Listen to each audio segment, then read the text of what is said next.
Army chief نے جس context میں یہ کہا، کل ایک سیکیورٹی بریفنگ ہوئی اور آپ جانتی ہیں کہ 5-6 گھنٹوں پر یہ محیط تھی اور تفصیلی ایک سیشن ہوا. تو آئی تھنک دیکھیے یقیناً ایک ہماری افواج فرنٹ لائن پر ہیں اس جنگ میں جو دہشت گردی کے خلاف ہے، جو کہ بالخصوص خیبر پختونخوا اور بلوچستان میں جہاں پہ وہ جو اس دہشت گردی کی جنگ کی فرنٹ لائنز دمسیلز ہیں. تو اس حوالے سے آئی تھنک میرے خیال سے اس میں کوئی ایسی عجیب بات نہیں تھی کہ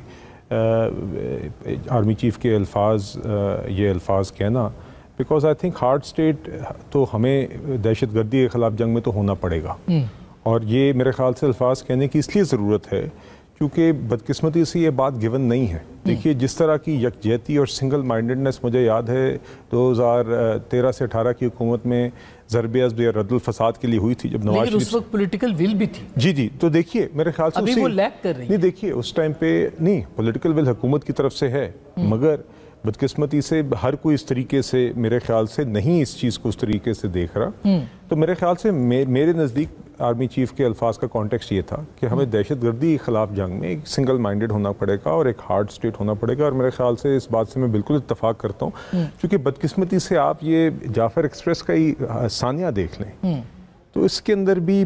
میں نے دیکھا کہ ایک طرف تو ہم سب چلیں اچھی بات ہے کہ ہم کہتے ہیں BLA نے دہشت گردی کی، وہ دہشت گردی تھی، مگر ساتھ ہی ساتھ ایک مگر جوڑا گیا بار بار. ساتھ ہی ساتھ کیا گیا، مگر دیکھیں نا ان کا مسائل ہم کے، یہ مگر نہیں جوڑ سکتا. دیکھیے مگر اس کا مطلب یہ بھی تو نہیں ہے نا کہ ان کو اگنور کیا جائے، یعنی بلوچستان کے جو عوام کے ہرگز نہیں، یہی ایگزیکٹلی میں ہرگز نہیں، مگر ان کو جوڑا بھی نہیں جا سکتا. دیکھیے میں آپ سے یہ کہتا ہوں،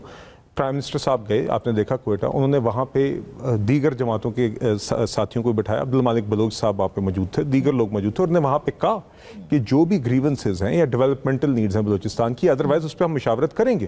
دیکھیے بالکل ریاست کا کام ماں کا ہے، اس ملک کے کسی بھی حصے میں کسی کی بھی گریونس ہے تو اس کو سننا، اس کو ایڈریس کرنا ہماری ذمہ داری ہے، مگر ہم اس کو اس چیز سے نہ لنک کریں جہاں پہ دہشت گردی ہوتی ہے. کوئی بھی شخص جو نہتے خواتین کو، بچوں کو یا اس طرح افواج پاکستان کے جوانوں کو انارمڈ اس طرح حملہ کرے گا تو پھر اس کو پھر دہشت گردی کہنا ہوگا. آئی تھنک یہ بات اس حد تک محدود تھی، اور اس کا ہرگز یہ مطلب نہیں ہے کہ جہاں پہ ہمیں کنسلٹیشن کر کے رستے نکالنے، لوگوں کے مسائل سمجھنے اور اس کا کوئی وے فارورڈ نکالنا ہے، ہرگز یہ مطلب نہیں ہے کہ وہ ایفرٹ کرنے کی ضرورت نہیں ہے، مگر دونوں چیزوں کو